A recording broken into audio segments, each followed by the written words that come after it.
secret files of Teletraan 2.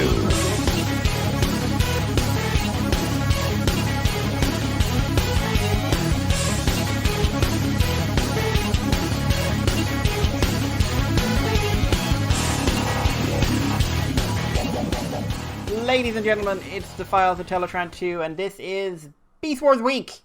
Ladies and gentlemen, we're doing a Transformers comic. Also, it's the same day, we're recording this the day Kingdom came out, so... Beast Wars! Oh, that's why it's Beast Wars Week. I was like, week? Really? We're Beast not doing Wars! an entire week of this. Jesus. Beast Wars. Beast Wars. Beasties. That's another way. Praise be to Canada and your weird ways. Praise Canada, our benevolent ruler. No, but the British rule them, kinda. At least they pay fealty to our queen. Yeah, your aged, unthreatening queen. Doesn't matter. It's like the Wicker Man, you know. Oh, Canada! Look, why don't hang you put on, people hang in on. a giant wicker version of the Queen- queen and set it on fire? Oh, why don't you Queen do of- that, Canada? I was going to say, what? That would be... Oh, imagine that. Imagine a giant wicker version of the Queen and people are sacrificed for good harvest in Canada. Or to send, fend the bears or the mooses away. That'd be great. Sentence. Imagine a giant wicker version of the Queen. Yeah, I don't want to. that's great. I love it. Man, if you want a weird thing for an anime, put that in. That's different. I mean, that is definitely a weird thing. Yeah. Hell yeah. You haven't seen that before in a film. No, I'm sure none of us have seen that before. No, especially live action. Short of like a monster queen rising from the floor and trying to kill us all, I think that is a unique thing. The closest I've seen is in Fate Grand Order with Kuhulin when he's NP is Noble Phantasm is to summon a Wicker Man. Oh yeah. Yeah. And I like the way he says it because it's in Japanese. So he goes, Wicker Man! This big old boy on fire. Looks a bit like Mokujin, which makes sense, I suppose. Well, yeah. I can tell you there's not actually that much connection in Irish mythology between Cuchulainn and the Big Wicker Man. I did think it was a bit strange for, I didn't think Irish mythology really used Wicker Men. Wicker Mans. Really. So I'm not sure why they did that, but whatever. Actually, Cuchulainn's got no connection whatsoever to mysticism as well. Like, there is no, Cuchulainn was a great druid or anything like that. Cuchulainn murdered a lot of people. Yes. And was basically, our version of Gilgamesh. Oh, yeah. So, he learned... the idea, I think, was he learned runes from Skadi, and that was, I think, as tenuous as a connection as they needed. But yeah, Cuchulainn's whole thing was his head caught fire and he tried to kill everyone within 100 feet. Yep. And there's Meb. Yep. And I will never say her real name because Meb sounds more insulting. Meb. Quite Meb. So, we're going to talk about Beast Wars at some point today. Yay.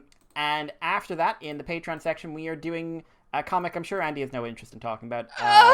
Atomic Robo and the Savage Sword of Dr. Dinosaur plus the Trial of Atomic Robo. That bad? It's great. One quick thing. You know what the worst thing about the Trial of Dr. Dinosaur? Mm. It's 4 pages. Yeah. It's this bullshit more. Where was the end of the comic?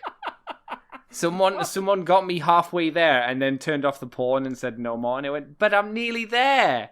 All I'm going to say is it is the best TV trial show ever done.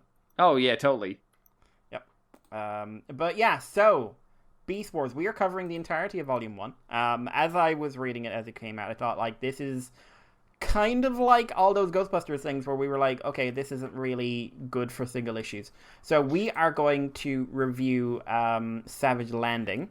Which I was actually going to say, are we going to do issue 1? Because technically we already done that. No, we're just going to bring it in and see how it compares to the rest.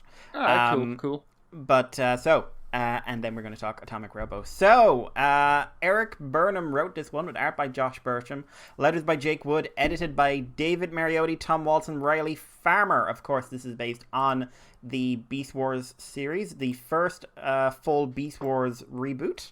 Up until today. I guess, yeah. You're not wrong. So, basic story is, stop me if you've heard this one before. A rogue Predacon who takes the name Megatron leads a group of rebellious ne'er-do-wells into space onto an unknown planet following energon signals and the like. They are intercepted by a youthful captain of a ship of idiots. And the idiots lose all the children they are carrying, which is a few hundred of them, and they get sucked out into space. They are both Maximals and Predacons crash on the planet. Conflict arises. In this case, the Maximal Nyx is captured by Megatron, and as she's being tortured, Dinobots had enough, breaks her out, makes a run for it himself. They eventually go up to meet with the Maximals. Dinobot does some stuff he didn't do before, and then the story ends with a big fight between both sides. The Predacons are sent into retreat, and Dinobot has proved his worth to Maximals and joins up with the team. Did I miss anything? I don't think so. I think you got it. Oh my god, Andy's dead. No! I'm not dead, I'm alive! Andy's dead. I'm not, I'm here. Andy's dead. No, only on the inside. I'm gonna type in Andy's dead. But I'm fine. But I'm Andy's fine. Dead. Andy's not real. I am real. Can you not hear me? Ah! There we go. Okay, I didn't do anything to my my internet. For some reason you couldn't hear me, but I could hear you perfectly. I was just like, Andy's dead. And I was just like, no, I'm not. No, I'm not. So where was I? What, did I miss anything? No. I think you pretty much covered it all. So I'm going to start with a question, and it's been something in the back of my head. Oh my god. Is it Who Wants to Be a Millionaire? Can I phone a friend? No. I don't have any friends. Oh. Well, you do. They're just, you're talking to them. All one of them. Oh. All your friends are in the room with you right now. There's no one in the room. I'm looking round. Yeah. So the real question is, and you asked this earlier today, just like, what does this story do to set itself up as a unique entity, as opposed to just, here's the opening, here's Beast Wars Part 1 and 2 with a couple of variances? Okay, are you asking me this question? I am is this a rhetorical? I am asking you this question. None. The only difference is it's the first 2 episodes with the episode where Cheetor is captured by Tarantulas, kind of mushed in there, and you just change Cheetor to Nyx, and that's it. I don't like. I was sending you messages because I was like, I'm on issue 3. It's just the first episodes because I thought that it's gonna change. It's gonna change. Got to issue 4, and I just start. I'll be honest. I just started skim reading. I started skim reading by issue 4 because I was like, I know what's happening. I don't even need to read it. What?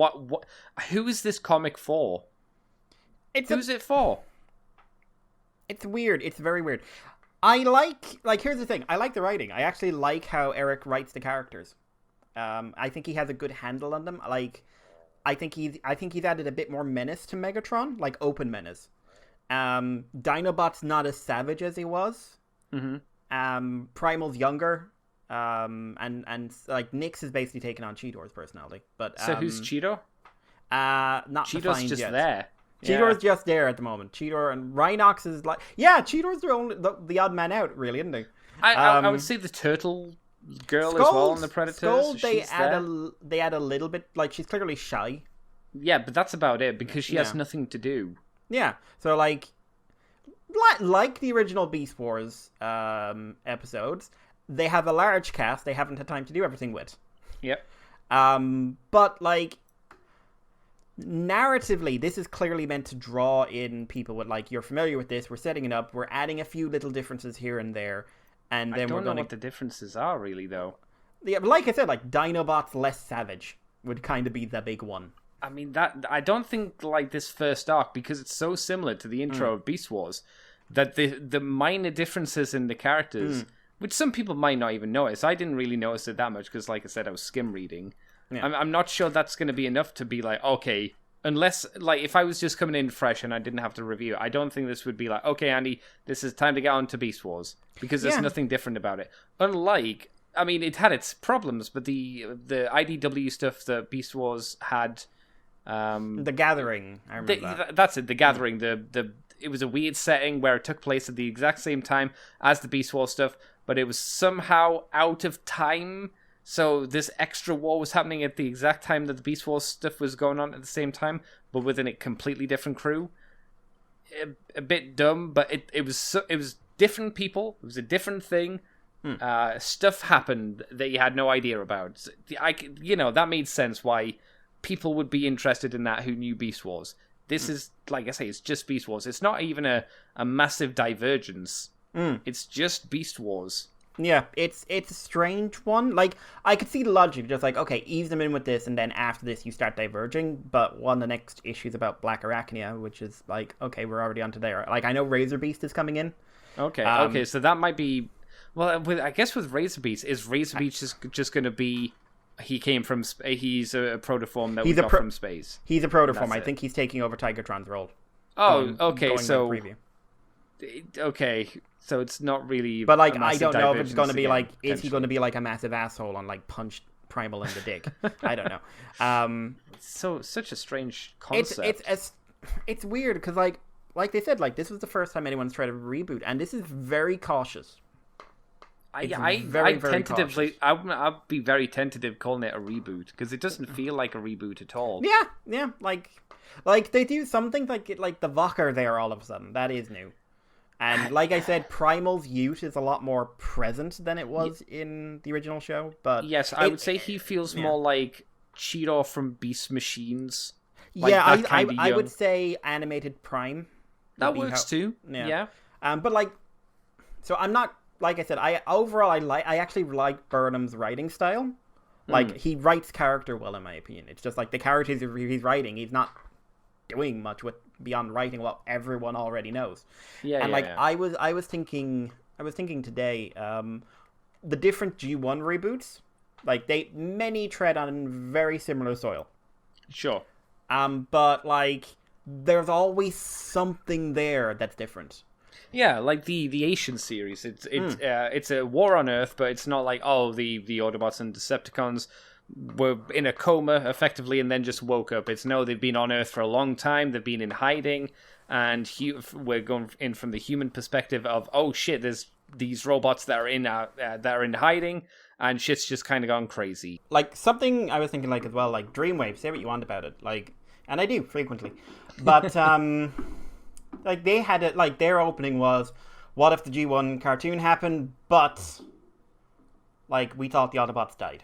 Yeah. Like, or something like that. Like, or the different cartoons are a very good example. Like, Animated has like, what if Optimus Prime was really not the guy you thought he was? Yeah. And so on and so on. Even Cyberverse, like, hey, what if this show was about, like, Bumblebee for a while before it became about Rodimus? But this didn't pull that. This went, this was very nostalgia baity. Like, it to the point of, like, almost being imitation. And I think the first issue starts fairly strong because it is a bit different. It is like we're spending time learning stuff about the characters, and we're not focusing on like, oh my god, big ship crash. Like, that's just the tail end of it. But afterwards, like, even just like Nyx goes out. Oh, Cheetor went out and met Waspinator and got shot at. Nyx goes out and meets Pterosaur and gets shot at. Yeah. Like, Waspinator being beaten up and taken apart, it really feels like, okay, Waspinator has to do this because that's what he did in the show. I would have liked, like, it's a weird thing because I didn't come away with a negative impression of the book itself. I just didn't come away thinking like, wow, what is an engaging and therefore original take.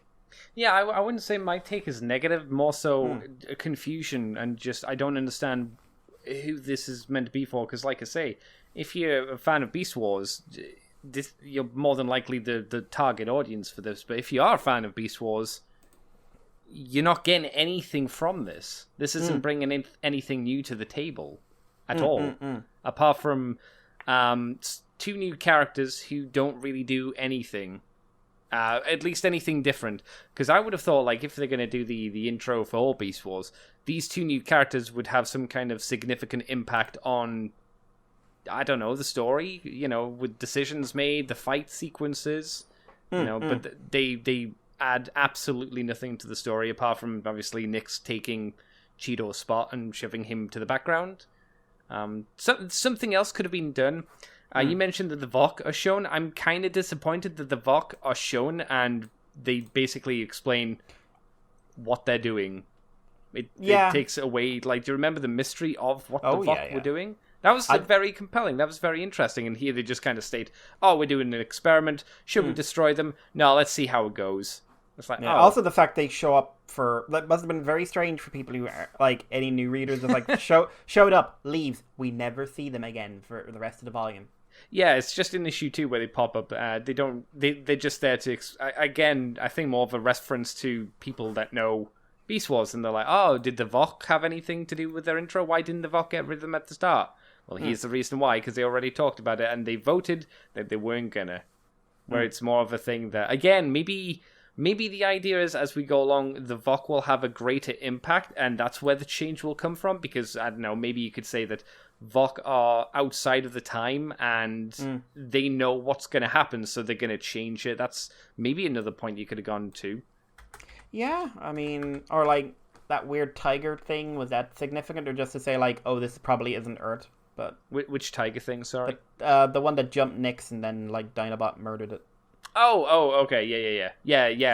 It looked like I thought it was actually with horns. I was thinking like a fuser or something. Yeah. But yeah, it's a strange one in that regard. Like a big talking point has been the art. Okay. A lot of people like the art. A lot of people have been pretty vocally hating the art. What do they hate about the art out of interest? Is it just the style they don't like? They don't like the style. They don't think it works, and so on and so forth. Like, what's your thoughts on the art? I mean, it is very divergent, I suppose you could say. I think maybe again the issue is because these characters have a very specific look about them, and it's not trying to do a new take on Dinobot or a new take on Primal. It's just meant to be Primal, but in this new style. I think that might be a grating point for some people. I think some work, I think some don't. Like specifically Dinobot's face, because of how high up his mouth is, it makes his chin very, very long. Very, very. Actually, his head design, at least around his face, is very similar to animated Prowl. Yeah, I don't know if that's intentional or not, and I don't think that really is a good way to design his head, because I don't think, or his face, because I don't think it represents his character too well in the facial design. At least from my perspective, I think some things are okay. I wouldn't say this is the style that I think works well for this Beast Wars story. Again, maybe if this was another story with other characters, maybe it would be a bit more engaging, but I don't hate it. I don't think it's technically bad. I will say one thing I do actually hate quite a bit is the decision to make Scorponok's tail a weird spiral that you probably see in something like a Tim Burton movie. Yeah, it was quite squiggly. Yeah, there is no stinger. And I know it's one of those things that the bigger the claws, the smaller the stinger. But it's like, I don't know, he should still have some sort of stinger. It's fine on, like, Tarantulas' legs, because they're legs. But Scorponok should probably have a stinger, I'm just saying. Yeah. Overall, like, I think I like the style. I think it's nice Josh finally got a chance to really put it out there, and it's very distinct. Yes. Yeah. And for some I think it works, and for some I think it don't. I think like Nyx and Scold both look good. Like I actually really like Scold's design. I think that's again because we don't have a predetermined idea of how these should look, so that definitely is going in their favor versus everybody else. I like Megatron's robot mode. I'm not crazy about the big like underbite and the Rex. Okay, is that just because it's not what T-Rexes have, or do you I think it throws off. It makes them look more like animated Grimlock with that big like. I think it just throws off the balance of the head because like it just makes it look like he has this teeny tiny mouth. But like Rat Trap, I think just looks good all round, and Tarantulas I think looks good. But I I think one of the things like proportions and angles work against this art style. You mean when they have to do different angles? Yeah, and I can see that. action scenes work against it. It's not a naturally dynamic art style. Yeah. Like it's like it's like looking at a Tartakovsky storyboard, Right. Without that sense of movement. Because like it's more static than I'd like it to be.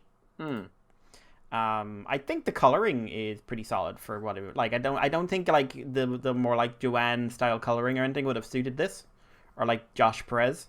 I think these flatter colors work quite well with it. But I think I could see it definitely turning people off. I'll say that much. But yeah, I'm just having a look through the action scenes again, and there's definitely points where you look at the action and it feels like there are jumps in what's going on, and there's like frames missing. If it was an animation where we just kind of jump and you expect things to have happened. Yeah, also, I didn't like the giant mech suit for Rat Trap. Yeah, that was a bit random. It made me think Beast Machines, and I don't actually like that episode. I think that episode like kind of encapsulates a lot of the problems of Beast Machines to me. But also, I think it's based off of Aliens as well. Oh yeah, heavily. Yeah, I think the best action scene is Dinobot's first one, where he's up against the Predacons. I think that one flows the best and has some like kind of creative shots as well, like him backflipping into Raptor mode. Yeah, that was nice. I like that. Yeah. Yeah, it's an unusual book. It's a highly unusual book. I'm not sure it's one I could recommend to anybody though, because again, like I say, I don't really know who it's for. Yeah, like, I mean, like because like apart from the fact that Nyx is in it, if you want to say like, and a turtle, if you wanted to say like, oh, it's setting up the new universe, it's like, well, I mean, it looked like you could literally watch Beast Wars Part 1 and 2, and you're set up for the new universe. Yeah, pretty much. And that's a bit weird to me. That is a bit weird. Like, it's not like something that's supposed to not be trying to be just like the same thing redone is just the same thing redone. It's weird. It's difficult to be critical of as well. It's a hard one to actually like critically analyze. And I think this would have been really, I don't know about you, but there was a reason why we didn't cover it month by month, or however long it came out. No, I think... Again, each issue feels very slow. Yeah, I think it would have been a big mistake to try and do that. Yeah, this is designed for read it as one, I guess, trade. Yeah, it's definitely a trade read. Yeah. Which is yeah. It's not the way. It's not the best way to do it. I don't think, for comics at least. And like we said, for the price of a trade, you could probably nearly buy the complete Beast Wars Season 1 DVD set. Right? Probably, actually. Yeah. Also, I would say, like, this is vaguely related, but I would say The Mandalorian has ruined the use of the words "the way." To be fair, The Mandalorian ruined a lot of things by just not being very good, to be fair. Yeah, I'm saying it. I don't care. I'm rebelling against your popular mediums. Exactly. It was a really stupid show. But it was an inferior Samurai Jack, a massively inferior Samurai Jack. Everything's an inferior Samurai Jack, Andy. Well, no, not everything. This one is I mean, it's doing a lot of episodes that are very similar to Samurai Jack as well. Like, I'm just saying Jump Good is way better than let's get the villagers just to defend themselves. And they're the same idea. They're the same story structure, but Jump Good is a much better episode. Jump Real Good. I mean, Jump Good is amazing. Yeah, also, they had incredibly cute little monkey things as well that use sticks. Yeah, they had little sticks. And they jump good. They jump real good. You can fly? No, jump good. Jump real good. Also, every Samurai Jack episode ends in the Watcha! And that is the greatest way to end a spaghetti western samurai story. It's true. Yeah, so we've gone on for about half an hour now. Do you have anything else to say about Beast Wars Volume 1? Unfortunately not. I kind of wish I did. I wish there was more substance to talk about, but I think, again, because there is nothing to this book, effectively. It's hard to really glean anything worthy of discussion. It's really bad, because it feels like we're saying that an awful lot about Transformer comics whenever we do talk about them. Yeah, or at least whenever we do a free show. It's like, do we have anything to say about it? No, not really. We've already talked about it for half an hour, and we can't really get anything else. Yeah, for anyone who doesn't do the Patreon stuff, those shows tend to be longer. Not always, but they definitely tend to be longer with more analysis. Yeah, because there's usually a lot more to talk about in those comics that we do. Yeah, usually Taskmaster are quite short, but that's kind of like we felt we were repeating ourselves. But yeah, I really don't have anything to add, and it's strange to me that after 6 issues of a brand new book, I don't even have like, which characters I like, because the characters I like are the ones I liked already. Yeah, they're just the Beast Wars characters. Because they don't do anything new with them, so I like Rat Trap and I like Dinobot. I guess, like, how would you have done this? If you had 6 issues, would you have maybe done, like, the first 2 issues would have been the first 2 episodes of Beast Wars, and then we do maybe, like, character-focused issues? Like, we have a character-focused issue, like, issue 3 is the 2 new characters, and we get, like, an adventure where they're either scouting and have to fight each other, or we learn more about the past or something, and then the next few issues, again, are just, like, maybe rounding out the characters that we already, or rather don't really know, because we don't really know Terrorsaur, we don't really know Scorponok, because they really never got anything, so I suppose that might have been, this might have been a time to do something with them. It wouldn't have been a desperately good reboot of the show, but it could, or the series for this comic book series, but it would have been something a bit more substantial than 6 issues, first 2 episodes of Beast Wars, with a bit of the one where Trido gets captured. You know, I would have gone something just different. I like maybe the wars or the fight's already been going on, and it's just like you're meeting, like open with like a diary entry from Optimus Primal, like day 208, we've lost Tigatron or something like that.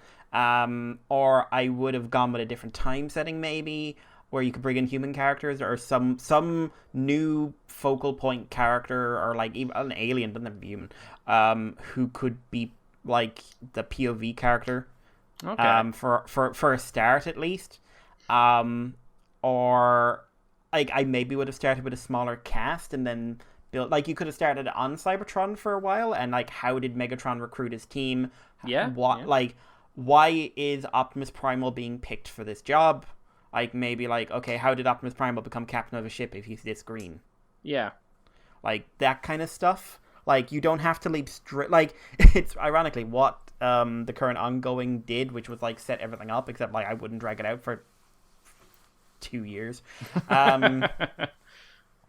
So, I just wouldn't have just gone, hey, here's the show.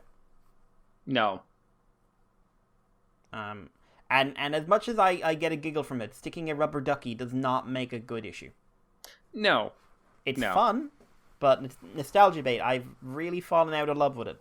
Yeah, definitely. Yeah, it's too easy. It's too easy to get the audience to clap, and that's what it feels like most of the time when I see it. It feels like it's put there to make the audience go, I know that, and they just start clapping. It's like, okay, but what else is there? Yeah, exactly. So yeah, rating is hard for me. I'm gonna say 5 overall. Average. Okay. Average. Good, like, because I think Burnham can write. I'd be interested to see what he'd do with an original scenario, because like he can certainly write character. Can he write plot? I think Josh's art works for the most part. I do want to see this go on. It's just like it's so much repetition of something existing. Yeah. That it falls into unremarkable. Okay. So I'm going with 5. And because of that unremarkable repetition, I'm going to go with a 4. If they'd done 1 or 2 more things just to make it a little bit different, I would have said it's a 5. Excuse me, just because of how kind of basic it is. It doesn't really do anything. But the fact that it is just, we're just doing the same thing over and over again. Or at least over again, at the very least. I don't see who this is really for. It's going to be a 4. I don't think it's terrible. It's pointless. I don't think you're going to read this and then 10 years later be like, you know what I want to reread again? I want to reread that 2021 Beast Wars series. I want to read that first trade. It was a good hook to the series.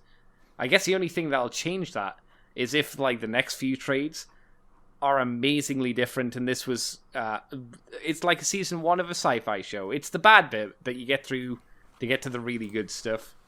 So yeah, I'm gonna go with a 4 out of 10, as we do.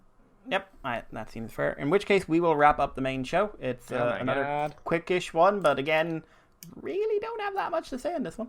What's the next Transformer book that we'll be talking about on the free show then? Is it King Grimlock? King Grimlock will probably be the next one. Still kind of avoiding reading the ongoing.